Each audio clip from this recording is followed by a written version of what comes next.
Welcome to the Gay Buddhist Forum, where teachers from all schools of Buddhism offer their perspectives on the Dharma and its application in modern times, especially for LGBTQI audiences. These talks are offered freely to the world and made possible by appreciative listeners.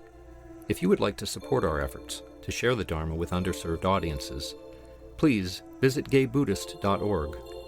There you can donate, find a list of upcoming speakers, or enjoy many hundreds of these recorded talks dating back to 1996.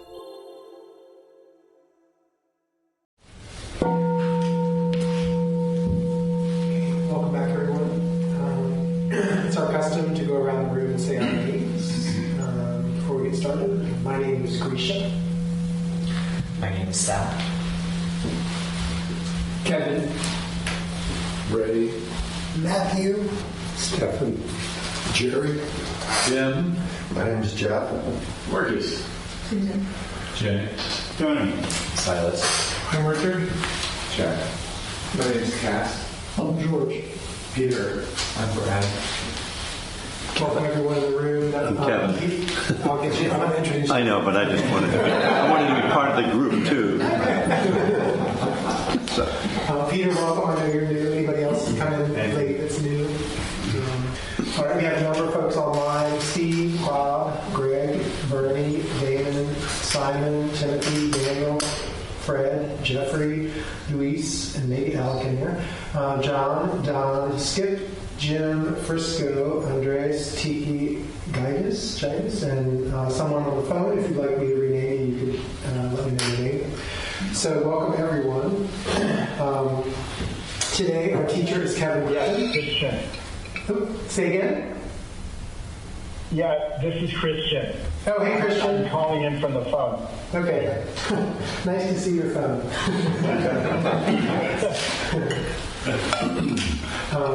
All right. I'll welcome Kevin Griffin. Kevin is a Buddhist teacher and author of 9 books known for his innovative work connecting Dharma and recovery, especially through his 2004 book, One Breath at a Time, Buddhism and the 12 Steps. He has been a Buddhist practitioner since the 1980s and a teacher for 3 decades. He reaches a broad range of audiences in Dharma centers, wellness centers, and secular mindfulness settings. His latest book is Living Kindness, Metta Practice for the Whole of Our Lives, published in 2022. You can check out his website, kevingriffin.net. So, welcome and... Thanks, Christian. Thanks, Jeff, too, for being in touch, inviting me, and it's lovely to be back here. I've been coming here for a long time, and these last few years have distorted our sense of time so much that it's hard to know when we started. But I'm always grateful just to be invited to teach. It's really a gift, even though I've been doing it for a pretty long time now. It's sometimes surprising to me that people want to hear me talk. Actually, this is a pretty busy week. I was just around the corner at San Francisco Dharma Collective on Thursday, and I'm doing a series over there on Buddhism and 12 Steps of Recovery, but Dharma and Recovery. So if any of you are interested, got 2 more Thursdays there, 7 to 8:30 on Thursday nights. San Francisco Dharma Collective, 2929 24th Street. It's an easy address to remember. Today I want to talk a little bit about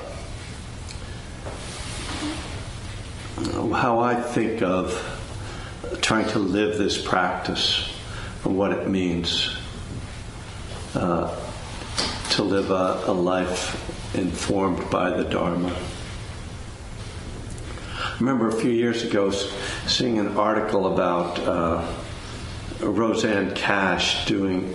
She did a yearly benefit for the Tibet House in New York, and in the article she said, "But I'm not a Buddhist. I eat meat." And I thought, oh, that's how you define a Buddhist, apparently. And I eat meat, so, and I do actually often say to people, I'd rather, I don't really call myself a Buddhist. You can call me a Buddhist if you want, but I don't call myself a Buddhist, really. I'd rather be an alcoholic than a Buddhist. It's simpler, Being a Buddhist is so complicated. When I started to practice, which was in 1980, I had these lofty ideas about what was going to happen to me if I meditated enough. And I really went for it that first year. I started taking I had been doing TM, but my girlfriend was into Buddhism, so, I decided I better be a Buddhist. And I took a course, this was in LA at the International Buddhist Meditation Center. Took a class, and then I went on a 5-day retreat, then a 3-day retreat. This was in the fall of 1980. Then the 3-day retreat was actually the 81 President's Day weekend. Then I went on a 3-week retreat in the spring. And then I went on a 3-month retreat in the fall. And, what I thought, when I reflect back on what my impulse was that I wanted to become someone else. I thought if I meditated enough, I'd become this ideal Kevin that I imagined myself that I could be. And it wouldn't have all the depression and the obsessions and the fears and the drinking and the drugs and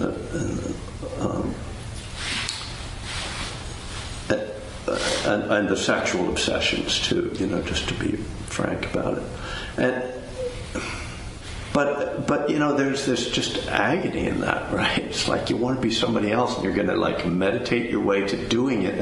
Obviously there's a lot of delusion in that. So after that 3-month retreat, when that happened, and I was really, I was crashing in my friend's apartment. It was back in Boston, Cambridge, and I had to get a job. I didn't have a job. I didn't have any money. My girlfriend had dumped me. What was the point? And over a 6-month period, I rebuilt my life. I didn't get a girlfriend back, but I got a job, and I got in a band, and an apartment. Everything was kind of stable. And then I met this homeless guru who said he was going to get me enlightened in 6 months if I just left everything and let it all go and follow him and live on faith. So of course I did it. Because why wouldn't I? That was who I was. 2 months later, I had lost the guru. He went one direction. I lost track of him. Because he would send me off. He'd say, "Okay, hitchhike across the country, and I'll meet you there in 3 days." And I did it, But then one time we, lost track, and since he was homeless, there was no phone number.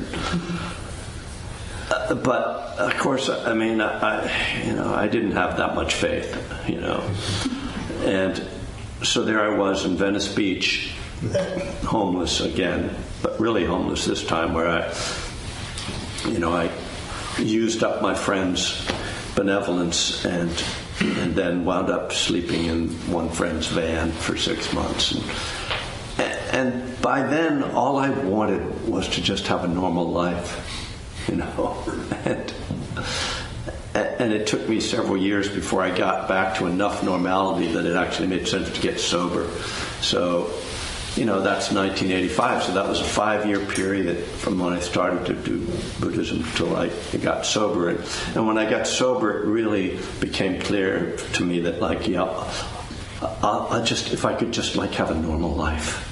Which I had never wanted. Normality to me seemed like the most boring thing in the world, but I had discovered that, boring could be good.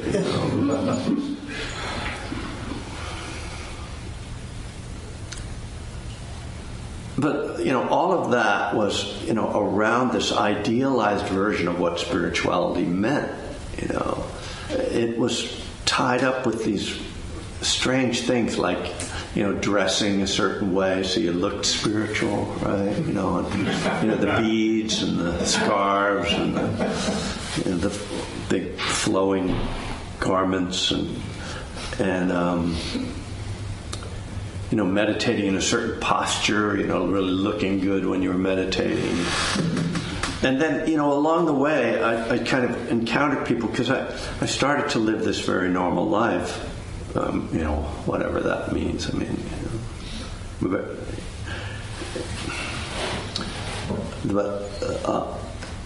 along the way, I've encountered a lot of people who have ideas about what it means to be a Buddhist, like Roseanne Cash saying, "Oh, you don't eat meat," and it's true. For much of that time, I was a vegetarian, and eventually I stopped being a vegetarian.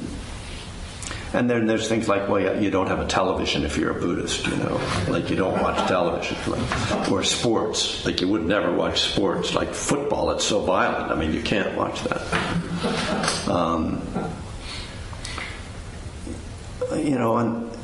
And so it starts to get and you read a lot of poetry, definitely. A lot of poetry involved. Rumi, I mean, if there isn't a Rumi poem, what kind of a Dharma talk is it? It's a failure. So, I mean, you can see that that I've kind of come to this place where I'm just not interested in any of that. It was painful trying to live up to all these models, these images, and trying to be somebody I wasn't. So then it's trying to figure out, well, what actually makes sense for me, and what can I feel comfortable about? Because now as a public Buddhist, it's are there going to be projections? Like when I started playing golf, because I played golf when I was a kid and I loved golf, and then when I became a musician and a hippie, it was well, first of all, I didn't belong to the country club anymore. Just to say that. But really, in my mind, it was oh no, you couldn't do that. It's that's for the Republicans, But when I turned 60, I took James Barris's Awakening Joy course, and part of it was what do you really enjoy doing? And I was I really like playing golf. But I can't tell anybody. I can't tell any of the Buddhists, because they're going to be you're out. Forget it. It's okay that you're an alcoholic, but no. We have to draw a line somewhere. But eventually, I came out around my golf, and and it's interesting. I go out and play golf, and people are "So are you retired?" I'm no. What do you do? Well, I'm a meditation teacher. Oh, really? Oh, that's right. And then all of a sudden it turns out golfers are really interested in meditation, and half of them are alcoholics too. So I wind up having a lot to talk about with these guys, and sometimes convert some of them. I met this one kid who's an aspiring professional golfer. He was "Would you teach me mindfulness?" I was "Yeah, sure." So that, what I realized is that it's not about you do some activity that doesn't look Buddhist. It's about making the activity Buddhist. Because I realized that when I played golf, I really needed to be mindful.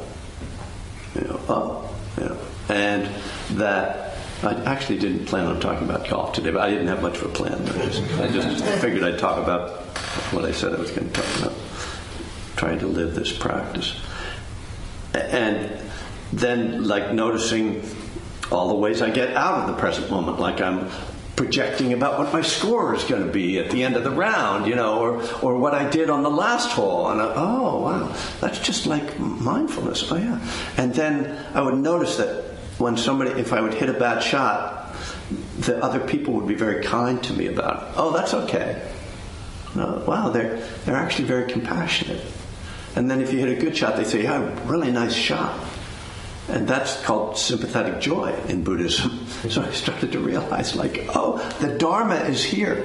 Like, the Dharma doesn't go away just because you go to a golf course or because, you turn on the TV or you're having sex or whatever. The Dharma is there all the time. It's a matter of me seeing it and being present for it. So I was thinking about, okay, as I drove over the bridge and was figuring out what I was going to talk about today. That's the Bay Bridge, in case you're wondering which bridge. I know there's a few around here. I thought, okay, I think there's three major components of how I think about my life as a Dharma practitioner. One is following the precepts, which is complicated and it's not just a simple, right or wrong, good or bad thing, but not killing, not stealing, not harming sexually, not harming verbally, not lying, and not using intoxicants. And then there's just trying to be present, being mindful. And then there's viewing my experience through this lens of Dharma, which is kind of what I was talking about the golf course, seeing that the Dharma is everywhere, and reminding myself of that. So that's what I would call like the wisdom and compassion aspect. So the behavioral kind of stuff, the present moment awareness stuff, and then the wisdom compassion stuff. And so that helps me to, because it helps me to have a framework, because the most difficult part of this whole process is first, I think, remembering to do it, remembering to be mindful, right? Remembering that, when I'm projecting what my score is going to be on the next hole, to let go of that and come back to the present moment,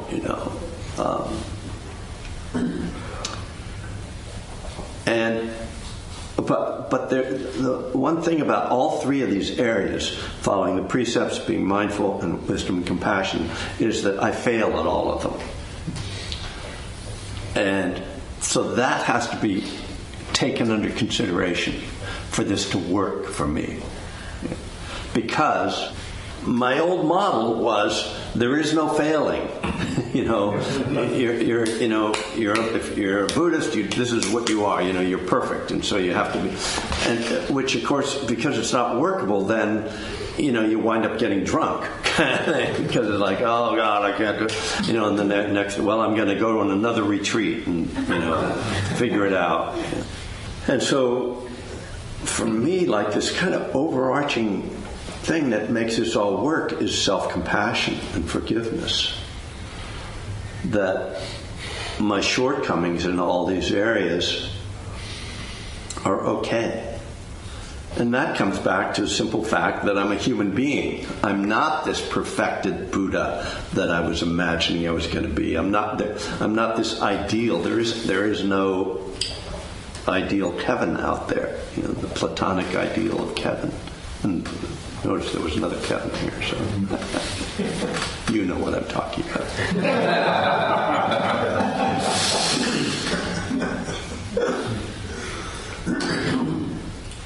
So this then, presents me with this framework, and then how do I work within that?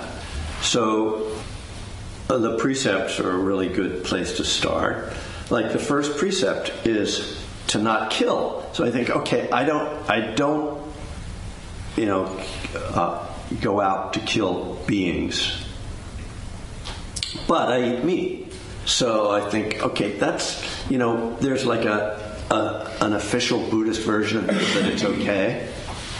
That is like, if the animal isn't killed for you personally, then you don't have the bad karma with it. That to me sounds like one of those little spiritual tricks, like so I just say that's my shortcoming. That's the best I can do, and just accept that I'm not perfect with the first precept. And then there's a second precept, not to steal. Okay. Generally, I'm, again, pretty good with this. But when I get to my taxes, now I hope there aren't any IRS agents. There might be a little fudging.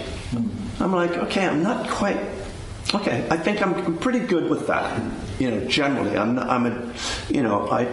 but there could be, some. Then we get to the sexual stuff. Well, I'm an old man, been married for a long time.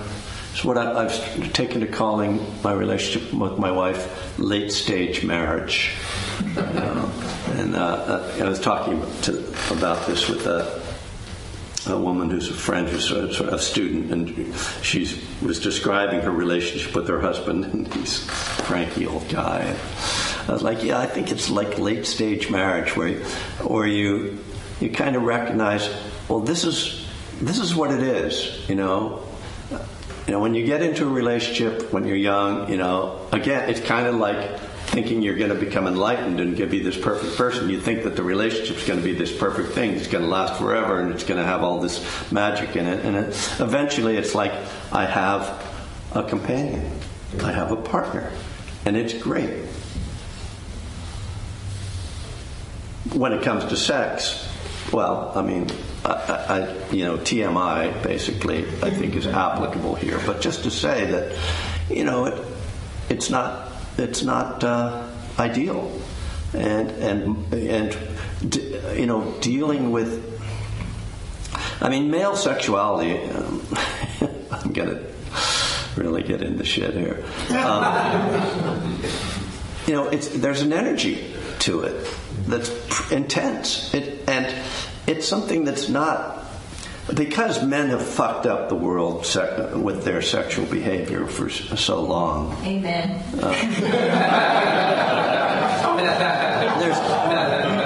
There's not a lot of compassion for what we go through.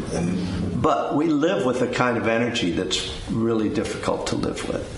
And that there are times when I can understand why people become monks, just let me be celibate and just let me cut the whole thing off, right? I don't want to have to live with that energy. It doesn't work, I had a monk contact me to talk about his sexual addiction. I was like, dude, my God, I can help you, If you're addicted to pornography, I'm sorry, maybe you should just leave the monastic robes. I don't know.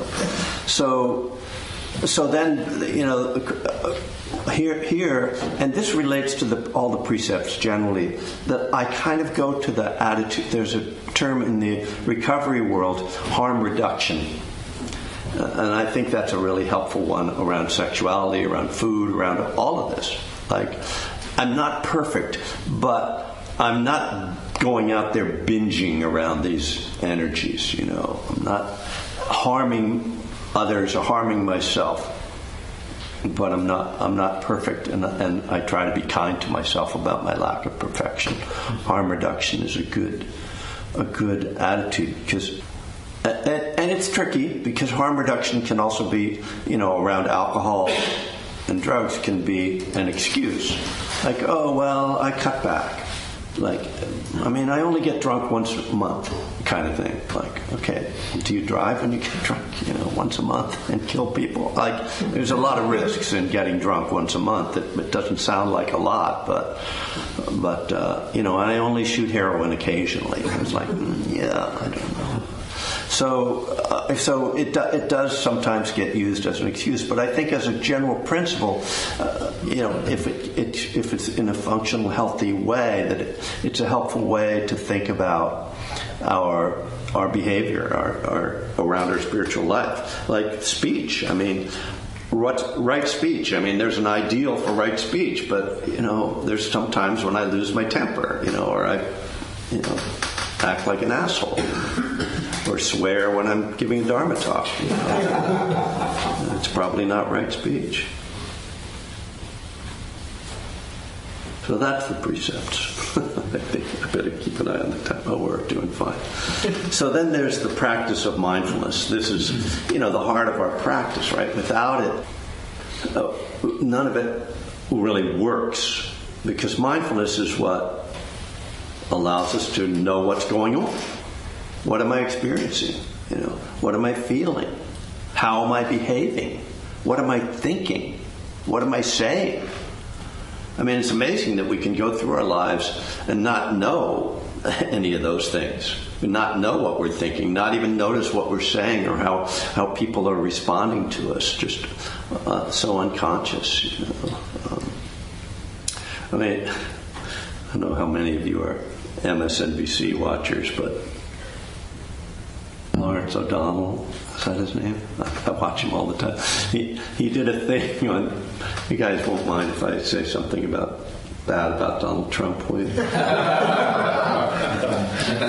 He did a thing about how unaware he is about how he looks. And he just put like the image of him speaking, like right in the middle of saying something with the makeup. And Lawrence O'Donnell's like, dude, like, he did not say dude, but that's how I enter. Like, you look ridiculous. Like, get a professional to do your makeup. Because he does it himself, right?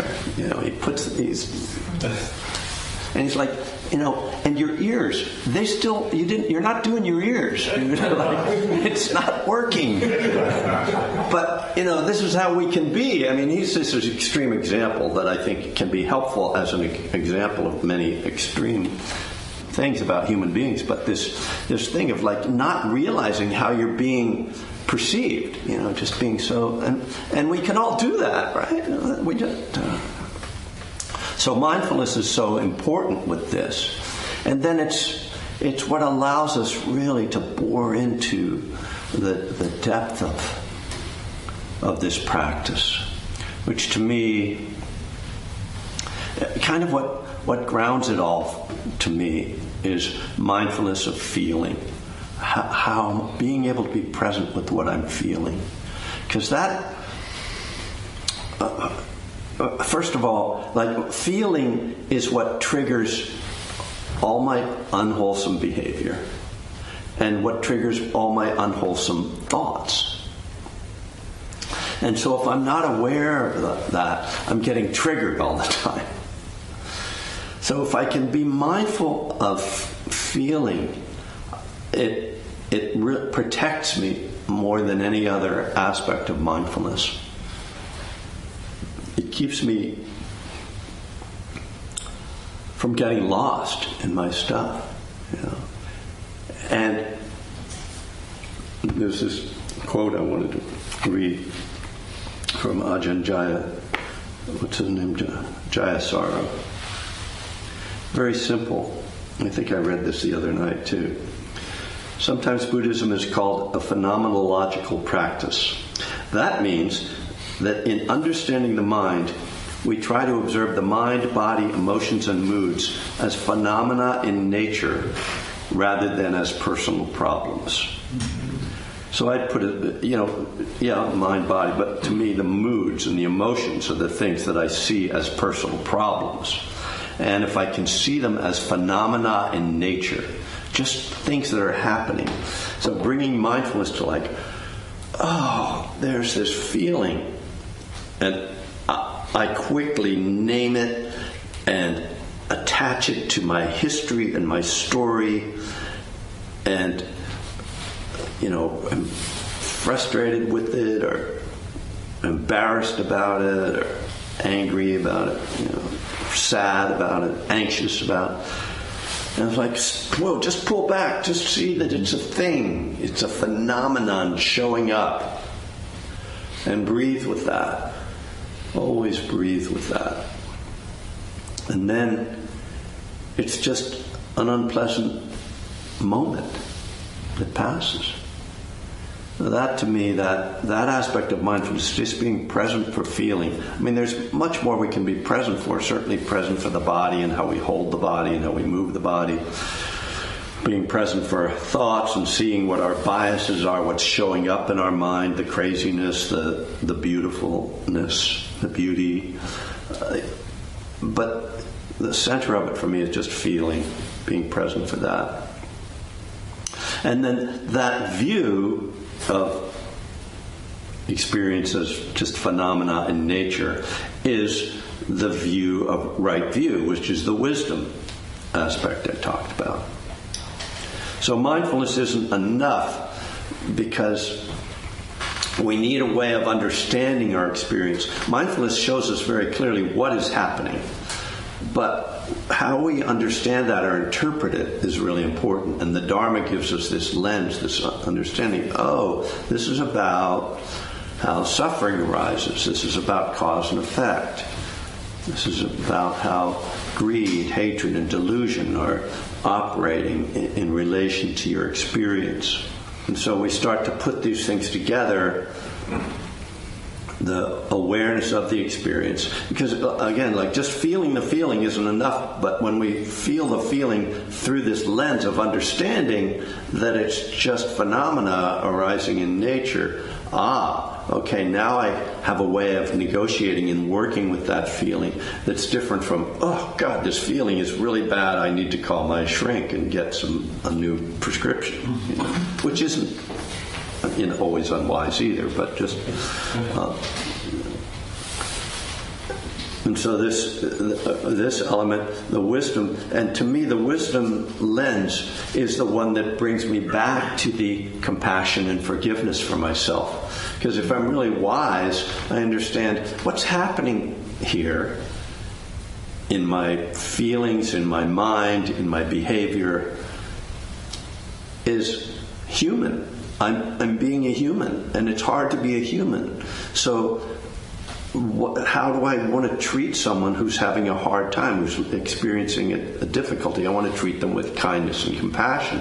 And because I understand that what happens to me, to humans, is that we are driven by these very powerful internal forces of greed, hatred, and delusion. I don't judge myself for the fact that those show up, and that sometimes I can't even restrain myself from acting on them. So I bring the forgiveness in. So this has nothing to do with not eating meat, or wearing the right clothes, or meditating a whole lot, or getting enlightened. It's just trying to negotiate, trying to find ways to negotiate what we've been given, which is this, unmanageable experience of being a human being, and make the best of it, to not be miserable,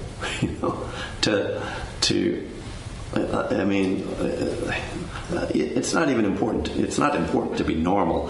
The only reason I decided I needed to be normal was because I spent most of my adult life between like 16 and 35 trying to be as abnormal as I could, and that was not a good path for me. But I find it comforting. I find this comforting because this is what, each day when I finish my meditation, I say, I take refuge in the Buddha, the Dharma, and the Sangha. And this is what I really mean, that I'm going to try to live by this framework. So I hope that's of some support for you, and I'll just see if there's any time and questions. I guess we got about 10 minutes. We have time, yeah. And what questions?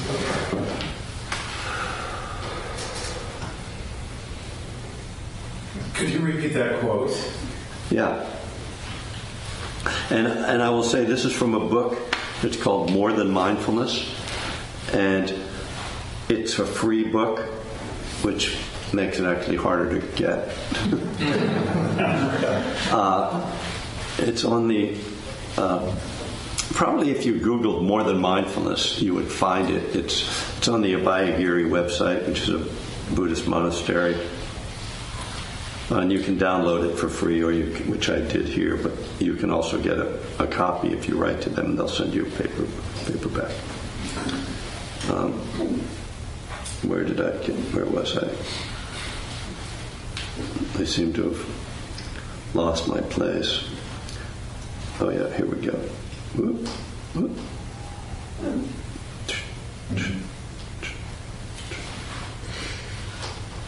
Sometimes Buddhism is called a phenomenological practice. That means that in understanding the mind, we try to observe the mind, body, emotions, and moods as phenomena in nature rather than as personal problems.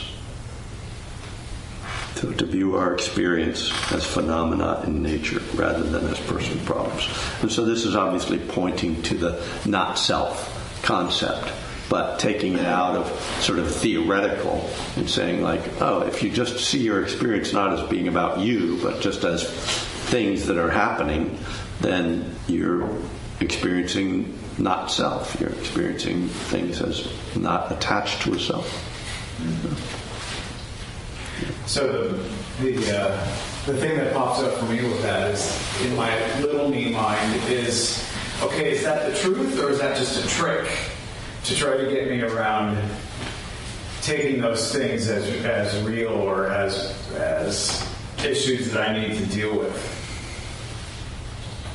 So I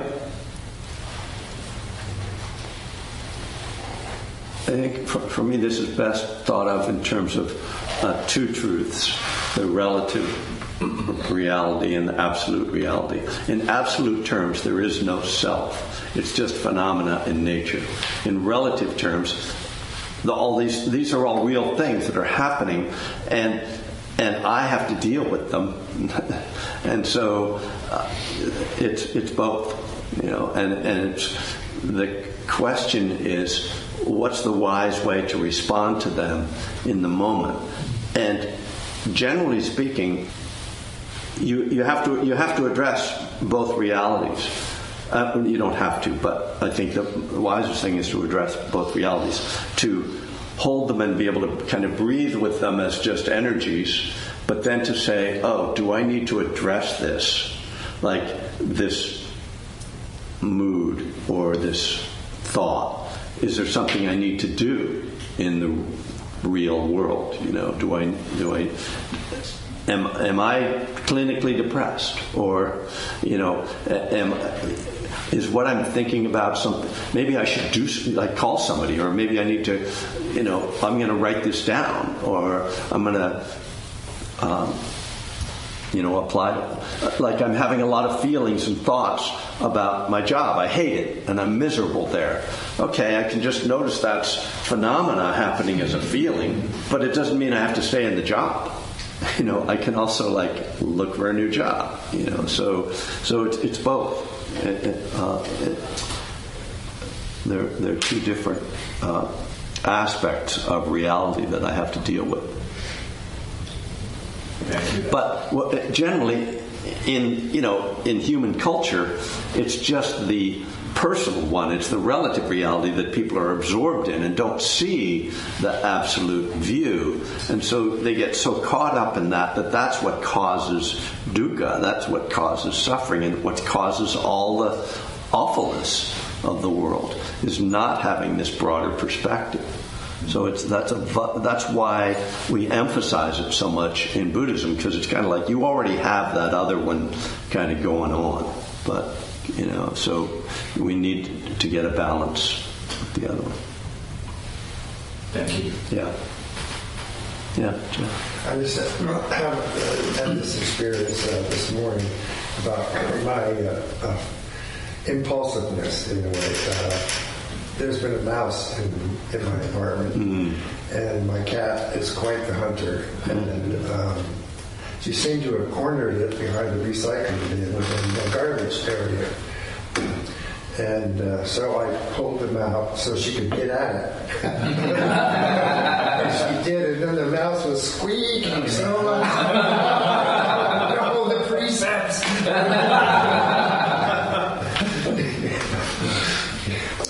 Yeah, I mean, my wife really hates ants. And generally insects. And so when they start to invade, she puts out all these things and starts, again, I mean, there's a world we're living in. Like, if we let insects and mice take over our homes, it's not going to be healthy. We're going to wind up getting sick, or it's just not workable. So, I think I'll get a live trap.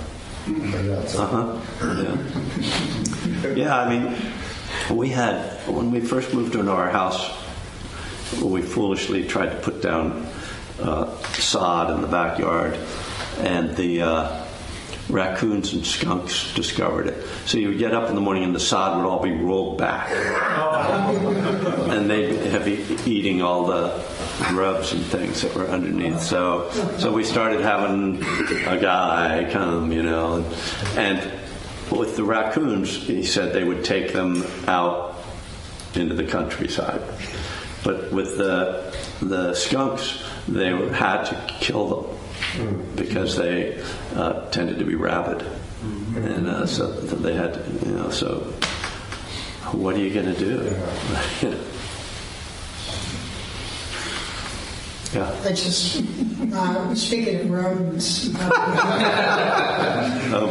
and the dharma in everyday life, that's something that I have occasionally a mouse problem in my kitchen. And so how do I resign myself to setting up traps? And I know this is a total cop-out, but what I finally came up with is after I've caught the mouse, I open up the back door, and as I'm walking through the kitchen to the backyard, I sing, "It's the circle of life." And I set the mouse down outside, and it's gone, by the next day. So, but I guess the point I'm trying to make is that there are all these instances during the course of the day where you have choices that you can make, and having a dharma practice, it's like, well, how does this fit into the dharma practice? Yeah, and I think that's a great example, and I think that's actually a very wholesome response, because what the Buddha,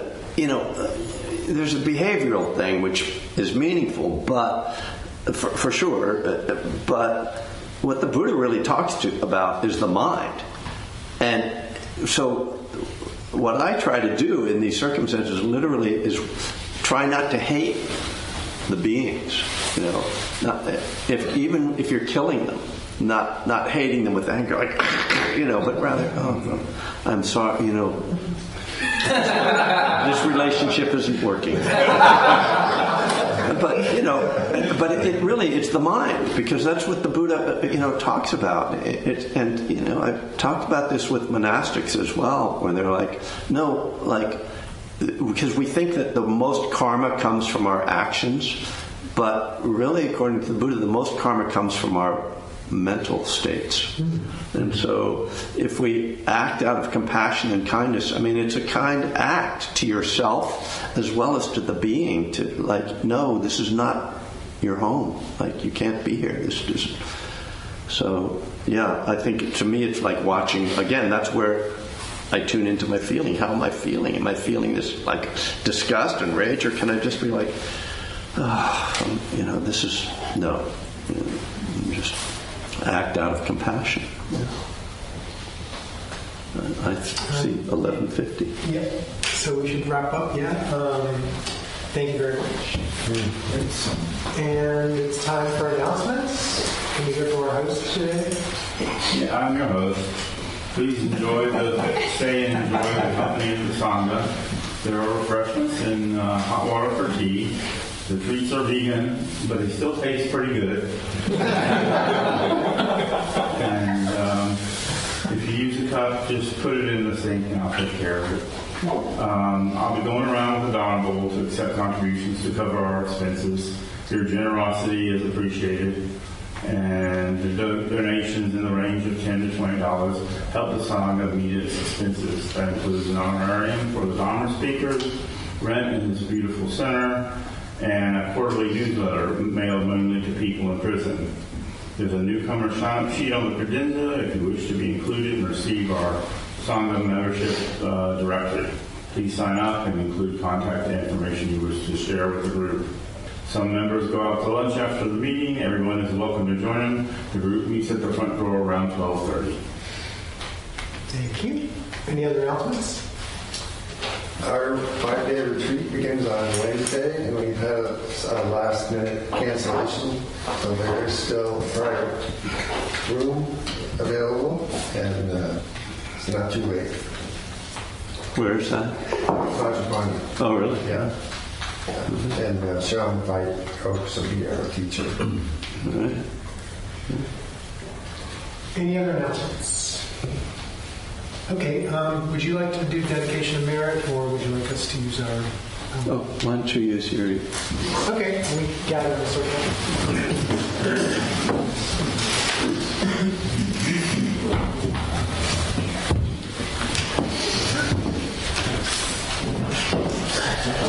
No room comes from the theater.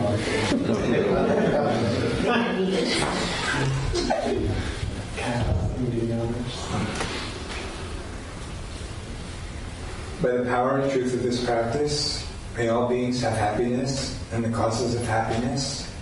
May all be free from sorrow and the causes of sorrow. May all never be separated from the sacred happiness which is without sorrow. And may all live in equanimity without too much attachment or too much aversion, believing in the equality of all that lives.